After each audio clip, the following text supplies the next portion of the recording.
कर्मों का फल। एक प्रेरणादायक कहानी। एक बार की बात है, एक गरीब लड़का फुटपाथ पर खिलौने बेच रहा था क्योंकि उसकी माली हालत ठीक नहीं थी।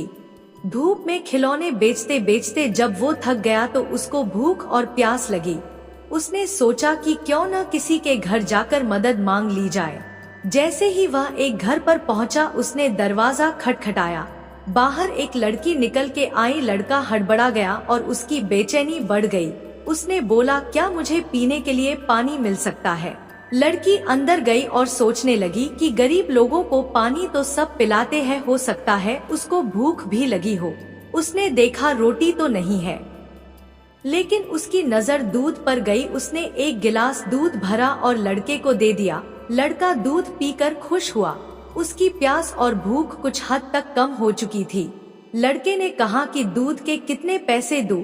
लड़की बोली, इसकी कोई जरूरत नहीं है। मेरी माँ ने सिखाया है कि मुसीबत में लोगों की मदद करके उनसे पैसा नहीं लिया जाता है। यह मेरा कर्म था और मैंने इसे किया और इससे मैं बहुत खुश हूँ।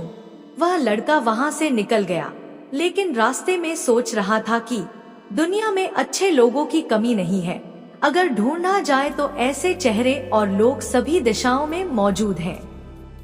इस तरह की कई सकारात्मक और अच्छी बातें उसके दिल और दिमाग में चल रही थी। कई साल बीत गए। संघर्ष करते करते वह लड़का पढ़ लिख कर एक डॉक्टर बन गया और गरीब लोगों की मदद करता रहा। एक दिन वही लड़की अचानक बीमार हुई। उसको डॉक्टर के पास ले जाया गया, लेकिन उसकी तबीयत ज्यादा खराब होने की वजह से उसे किसी बड़े अस्पताल में रेफर कर दिया गया। जब बड़े अस्पताल में इलाज के लिए सारी फॉर्मेलिटी पूरी हुई तो डॉक्टर को पता चला कि अरे, ये तो वही लड़की है जिसने काफी सालों पहले मेरी मदद की थी। अब मैं इसका अच्छे से इलाज करके और इसे ठीक करके ही इसका ये ऋण चुका सकता हूँ। डॉक्टर ने उसका इलाज अच्छी तरह से किया। इलाज के दौरान ऑपरेशन भी करना पड़ा। अब लड़की पूरी तरह से ठीक हो चुकी थी। लड़की को अस्पताल के बिल के रूप में एक बंद लिफाफे में एक पत्र मिला।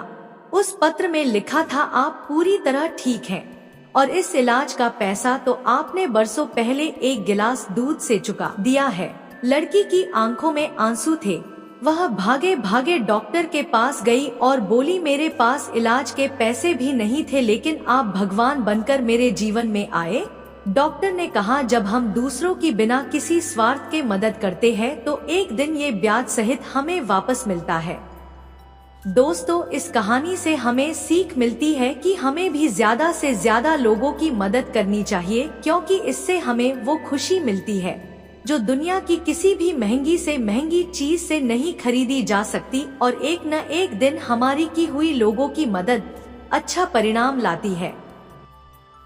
दोस्तों, मुझे पूरी आशा है कि आपको यह कहानी जरूर अच्छी लगी होगी। अगर अच्छी लगी हो तो कमेंट के माध्यम से हमें जरूर बताएं और वीडियो को शेयर करें। साथ ही हमारे चैनल को सब्सक्राइब और वीडियो को लाइक भी करें। आपका दिन मंगलमय हो। धन्यवाद।